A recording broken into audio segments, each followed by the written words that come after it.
નમસ્કાર. આજે આપણે આદિગુરુ શંકરાચાર્ય વિશે થોડી માહિતી મેળવીએ. ભારતીય ઇતિહાસ, ધર્મ અને તત્વજ્ઞાનના શિખર સમાન હતા આદિગુરુ શંકરાચાર્ય. તેમને જગતગુરુ તરીકે પણ ઓળખવામાં આવે છે. તેમણે ખૂબ જ નાની વયે સનાતન ધર્મને પુનર્જીવિત કરવાનું અને સમગ્ર ભારતને સાંસ્કૃતિક રીતે જીવિત કરવાનું અને એક કરવાનું ભગીરથ કાર્ય કર્યું હતું. તેમના જીવન અને કાર્ય વિશે ઘણી બધી વાર્તાઓ છે. તેમના પ્રારંભિક જીવનની વાત કરીએ તો અંદાજિત 1788માં તેમનો જન્મ થયો હશે એવી માન્યતા છે. કેરળ રાજ્યના કાલડી ગામમાં તેમનો જન્મ થયો હતો. તેમના માતા પિતા વિશે વાત કરીએ તો તેમના પિતાનું નામ શિવગુરુ અને તેમની માતાશ્રીનું નામ આર્યંબા હતું. તેઓ બાળપણથી જ ખૂબ પ્રભાવશાળી હતા. શંકરાચાર્ય બાળપણથી જ એકદમ તેજસ્વી અને માત્ર 8 વર્ષની ઉંમરે તે ચારેય વેદોનું જ્ઞાન પ્રાપ્ત કરી લીધું હતું. ખૂબ જ નાની વયે તેમને સંન્યાસ લીધો હતો. માતાની આજ્ઞા લઈને તેમણે સંન્યાસ ગ્રહણ કર્યો અને ગુરુ ગોવિંદ ભગત પાદ પાસેથી તેમણે દીક્ષા લીધી. તેમનું મુખ્ય તત્વજ્ઞાન એ હતું જેમાં અદ્વૈતવાદનું સિદ્ધાંત છે. શંકરાચાર્યનું સૌથી મોટું યોગદાન અદ્વૈતવાદનો પ્રચાર છે. તેમના તત્વજ્ઞાનનો સાર એક જ શ્લોક છે: બ્રહ્મ સત્ય જગત મિથ્યા જીવો બ્રહ્મેવ ના પર. જેનો અર્થ માત્ર ઈશ્વર જ એકમાત્ર સત્ય છે. આ ભૌતિક જગત મિથ્યા છે. જીવ એટલે કે આત્મા અને બ્રહ્મ એટલે કે પરમાત્મા અલગ નથી, પરંતુ એક જ છે. તેમણે પોતાના જીવનકાળ દરમિયાન 4 મઠોની સ્થાપના કરી. ભારતની એકતા અને સનાતન ધર્મના રક્ષણ માટે તેમણે ભારતના ચારેય ખૂણે આ મઠોની સ્થાપના કરી, જે આજે પણ કાર્યરત છે. તેમણે સંસ્કૃત ભાષામાં વિપુલ પ્રમાણમાં સાહિત્ય રચ્યું, જે મુખ્યત્વે 3 ભાગમાં વહેંચાયેલું છે.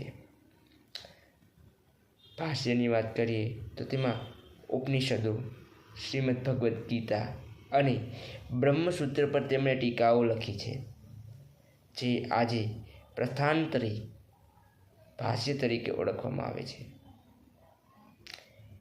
તેમના પ્રકરણો વિશે આપણે વાત કરીએ તો તત્વજ્ઞાનને સમજાવતા પુસ્તકો જેમ કે વિવેક ચૂડામણી, આત્મબોધ અને તત્વબોધ.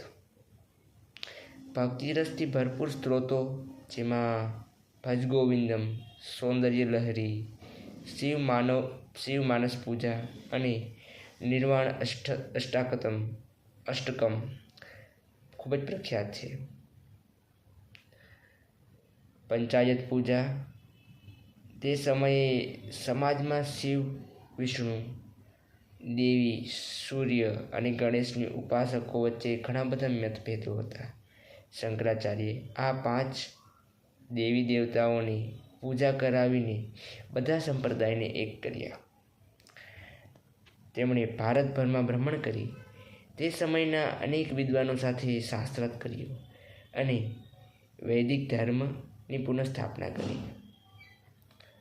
માત્ર 32 વર્ષની ટૂંકી આયુમાં તેમણે કેદારનાથ ખાતે દેહ ત્યાગ કર્યો.